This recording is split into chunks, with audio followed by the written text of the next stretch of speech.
Assalamu alaikum students. Today I am here to discuss about the wildlife and fisheries. In fisheries we discuss about the food and feeding habit of fishes. So then start our topic.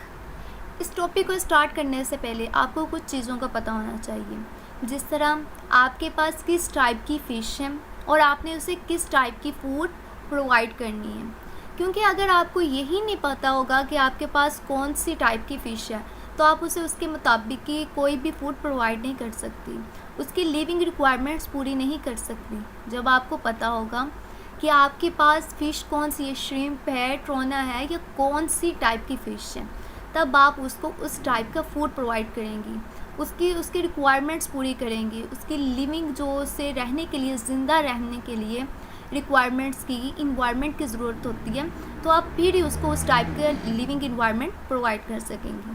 अगर ये आप fish को उसकी survival के लिए जो चीज़ें required होती हैं वो नहीं प्रोवाइड करेंगे तो इससे फ़िश की एक्टिविटी, उसके काम करने का तरीका या उसकी हम ये कह सकते हैं लॉन्ग लाइफ स्पैन भी बहुत डिक्रीज़ हो जाएगा।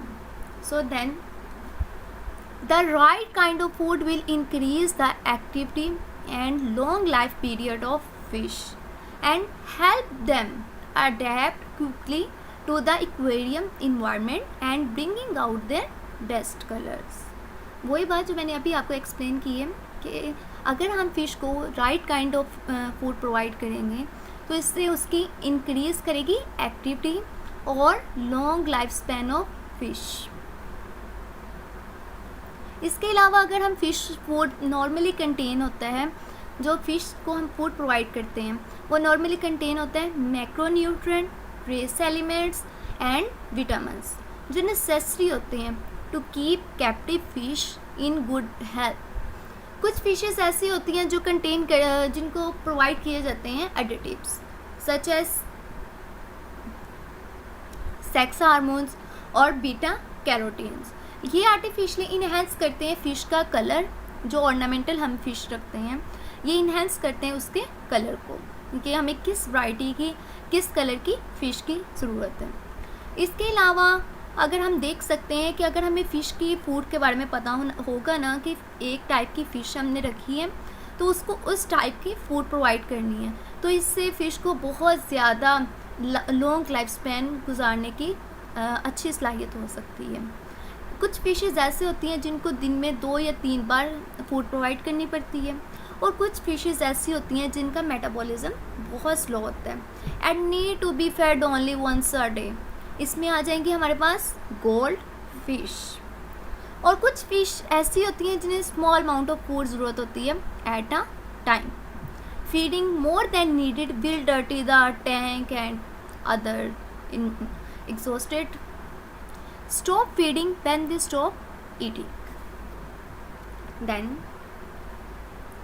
the metabolism fish is controlled by their surrounding temperature। क्या मैंने कहा था कि फ़िश के लॉन्ग स्पैन के लिए उसको 3 चीज़ों की ज़रूरत होगी। एक, उसको इन्वायरमेंट हमने किस टाइप का प्रोवाइड करना है, वो इन्वायरमेंट हम उस टाइप का प्रोवाइड करेंगे, अपनी मर्ज़ी से नहीं कर देंगे। कि अगर फ़िश को, कुछ फ़िशेज़ ऐसी होती हैं जो हॉट इन्वायरमेंट में अपने आप को ज़्यादा प्रोटेक्टेड फील करती हैं और हम उन्हें कोल्ड इन्वायरमेंट दे देंगे, नहीं, हमें फ़िश की टाइप का पता होगा फिर ही हम उससे वो इन्वायरमेंट प्रोड्यूस करेंगे। और अगर सबसे पहली बात environment, then feeding habit, then survival requirement कि अगर हमारे पास श्रिम्प है तो उसे किस टाइप की रिक्वायरमेंट, सर्वाइवल रिक्वायरमेंट की ज़रूरत है। सबसे पहले हमने देखना है मेटाबॉलिज्म। जो फ़िश का मेटाबॉलिज्म है ये कंट्रोल्ड होता है या इसको कंट्रोल किया जाता है bye their surrounding temperature. The lower the temperature the lower the digestive time. ये होता है फ़िश का जो मेटाबॉलिज्म होता है ये इसके सराउंडिंग इन्वायरमेंट पे डिपेंड करता है। Generally spoken the digestive time for fish kept in 74 to 78 degree is about 16 to 24 hours। Therefore once a day feeding is ample। मतलब अगर हम देखें तो फ़िश का जो डाइजेस्टिव टाइम है ना ये है 74 to 78 डिग्री। हम इसे ये भी कह सकते हैं 16 to 24 आवर्स या once a day. Feeding is ample. Then अब सोर्सेज ऑफ फिश फूड, कि फ़िश अपने लिए जो सोर्सेज है फ़िश के फूड के लिए वो कहाँ कहाँ से आते हैं, या फ़िश को किस टाइप की सोर्सेज की ज़्यादा ज़रूरत होती है.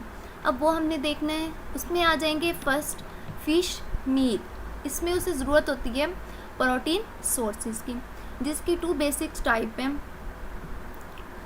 या तो ये फूड जो फ़िश को प्रोवाइड किया जाता है ये होता है fishery waste associated with the processing of fish for human consumption such as salmon and tuna.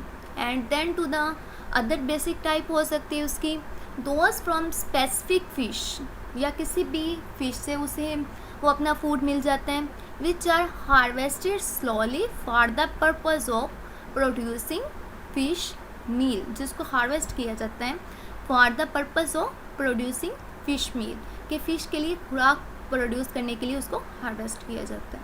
ये 2 रीजन्स हैं.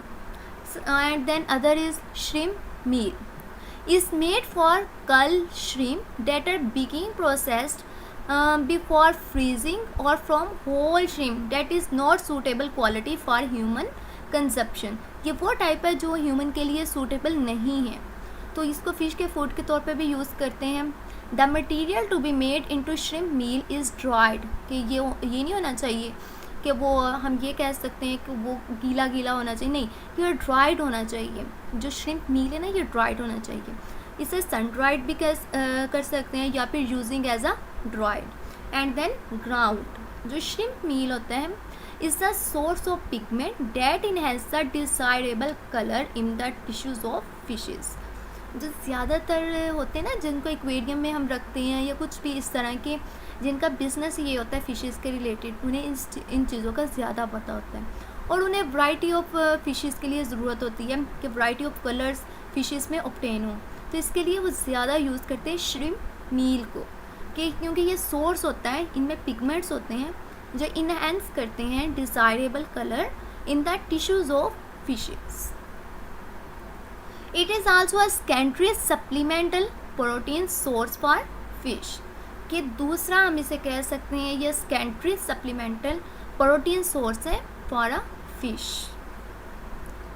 देन हमारे पास नेक्स्ट है squid meal. Is made for a squid visceral portions from cannery plants. इनमें आ जाएंगे including their eggs and testis, क्योंकि ये विसरल पोर्शन से ऑब्टेन होते हैं. Squid meal is a highly digestible protein source for fish. ये बहुत ज़्यादा डाइजेस्टेबल सोर्स है फ़िश के लिए. ये प्रोवाइड करता है full range of amino acid, vitamins, minerals and cholesterol of cholesterol suitable for fish fry and young fish. अब हमने सबसे पहले देखा था फ़िश के फूड को कि जो, और फिर देन हमने देखा कि उसका जो मेटाबॉलिज्म है वो डिपेंड करता है उसके इन्वायरमेंट पे. अब आपने ये देखना है कि फ़िश को फूड प्रोवाइड करते हुए आपने कोलेस्ट्रॉल का भी ध्यान रखना है. ये नहीं है कि आप फ़िश को कोलेस्ट्रॉल प्रोवाइड करते हैं 2% और उसको नीड हो ओनली 1% की, तो ये भी फ़िश की हेल्थ पे बहुत ज़्यादा इफेक्ट करेगा. जिससे उन्हें रिक्वायरमेंट दे दी है 1.0 to 1.5% of cholesterol suitable for fish fry and young fish. जो यंग फिश और फिश फ्राई ना उसके लिए सिर्फ इतने कोलेस्ट्रॉल की ज़रूरत होती है. अगर हम इससे ज़्यादा प्रोवाइड करेंगे तो उससे फ़िश की हेल्थ इफ़ेक्ट होगी.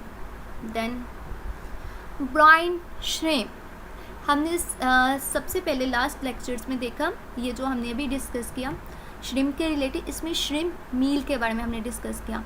जो हम प्रोवाइड करते हैं ड्राइड एक फ़िश को, जो श्रिम्प मील है इसको ड्राइड, जो हम इसे कह सकते हैं ड्राइड टैबलेट्स कर लें या फिर इसे किसी भी चीज़ के तौर पे हम इसे प्रोवाइड करते हैं. एक ड्राइड फूड के तौर पे हम प्रोवाइड कर सकते हैं. टैबलेट्स नहीं हम कह सकते, लेकिन ये कह सकते हैं हम एक ड्राइड फूड के तौर पे यूज़ करते हैं इसे, और इसको हम ड्राई कर लेते हैं सन ड्राइड और बाई यूजिंग ड्राइड. लेकिन जो ये टाइप है ब्राइन श्रिम्प, अब हमने इन दोनों में डिफरेंस देखना है कि इन दोनों में डिफरेंस है क्या. अच्छा जी, ब्राइन श्रिम्प है adult artemia, is a common food source है for fish that are available in adult form as eggs or freeze dried. जो ब्राइन श्रिम्प है ये सोर्स ऑफ प्रोटीन है कैरोटीन. कैरोटीन किस लिए यूज़ होता है? कलर इन्हेंसर के लिए. एंड ये act as a natural laxative in fish digestive system। ये एक फिश में एक नेचुरल जो